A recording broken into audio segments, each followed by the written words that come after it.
So this is the page for the IMCE module project.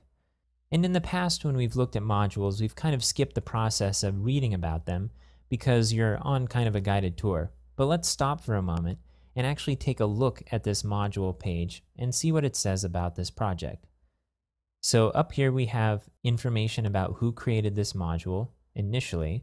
And this is one way you can evaluate the quality of a module by looking at the maintainer and seeing if they also maintain other successful projects. This gives an indication of how old this project is. It was originally posted in 2006, so this project has been around for a while. There's some project information here at the very top. It says maintenance status is actively maintained, and this could have some other values as well, like abandoned or looking for co-maintainer or something like that. Development status says under active development. That means that while this may be working, it's still a work in progress and there's additional features that will be added in the future potentially. There's categories for this to give some indication of what type of module this is in general. And then this number is pretty important.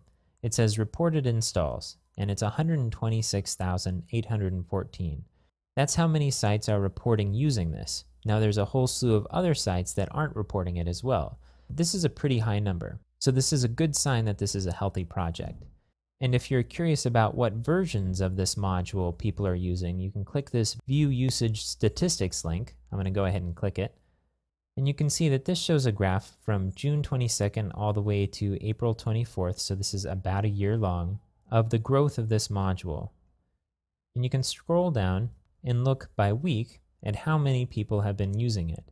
And we're looking at the 7 version, the version for Drupal 7, and it looks like around 6,000 people are using it, which isn't nearly as high as the people using the 6 version, but it's still pretty high. Let's go ahead and go back to the previous page. Okay, and this also says when this page was last modified. Not necessarily when the project code was modified, but when this information about the project was last modified. And it was relatively recently.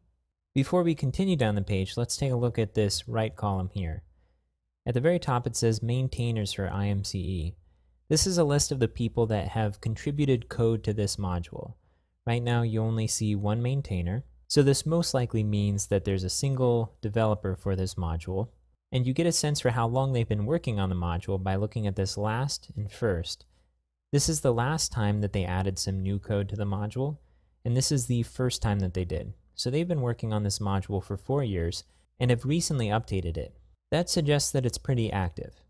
If you continue down this right-hand column, there are some statistics about issues.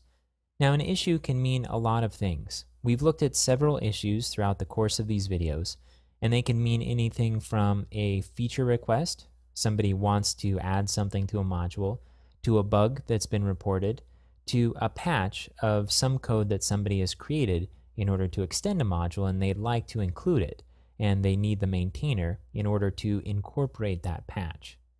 Now this says that there's 168 issues open out of 775 total.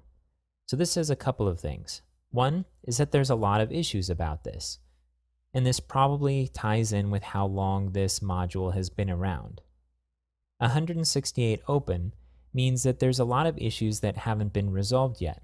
Now again, this doesn't mean that all of these are bug issues or serious issues. These all could be feature requests or discussions about the direction of the module as well. You can get a further sense of what these are by looking at the bug reports section here. And this says that there's 229 total bug reports, but 0 are open. That means that of all of these, they've all been fixed or resolved in some way. So these 168 open issues are likely things that don't have to do with bugs. Okay, let's go ahead and jump back over here to the left column.